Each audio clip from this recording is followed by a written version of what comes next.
நடுவுல 2 நாள் முன்னாடி தலைப்பு செய்தி, பணம் நழுவி பாலை விழுந்தது. அடப்பாடிவா, அதையே நீயே சொல்லினா நான் என்ன சொல்லுவேன்?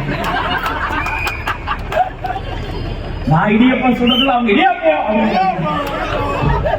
பழம் நல்ல பழம் தான், ஆனா அது விழுந்த இடம் தான் பாதாள சாக்கடையில விழுந்துருச்சு.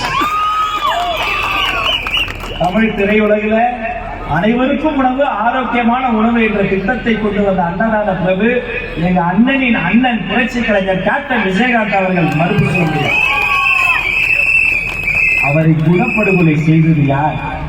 வாடகை வாய்களை வைத்து தண்ணிலே இருக்கிறவனா கேப்டன் கிடையாது என்று சொல்லி அவர் நிறத்தை, மொழியை, குணத்தை, உடலை கொச்சைப்படுத்தி அத்தனை அசிங்கத்தையும் அரங்கேற்றம் செய்தது அந்த திமுக.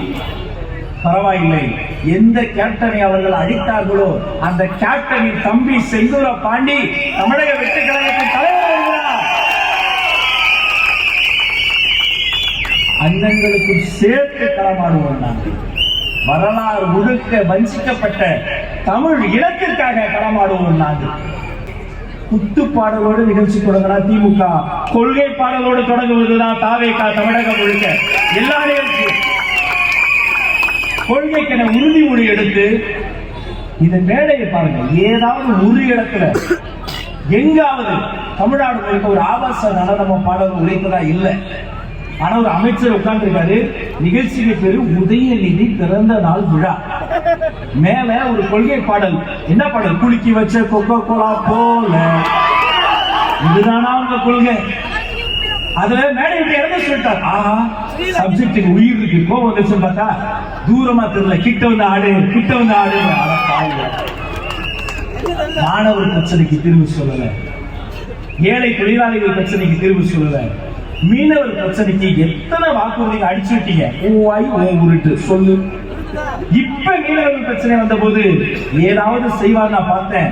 திரையில் வந்தார் தமிழக முதல்வர். ஆஹா, கோபம் வந்துருச்சு, ஏதோ பண்ண போறார், ஏதோ செய்ய போகிறார், ஏதோ நடக்க போறத பார்த்தேன். என்ன பண்றாருன்னு பார்த்தா, ஒரு கடிதம் எழுதினேன். ஒரு மனுஷன் 83 முறை பிரதமர் கடிதம் எழுதிட்டே இருக்காருங்க.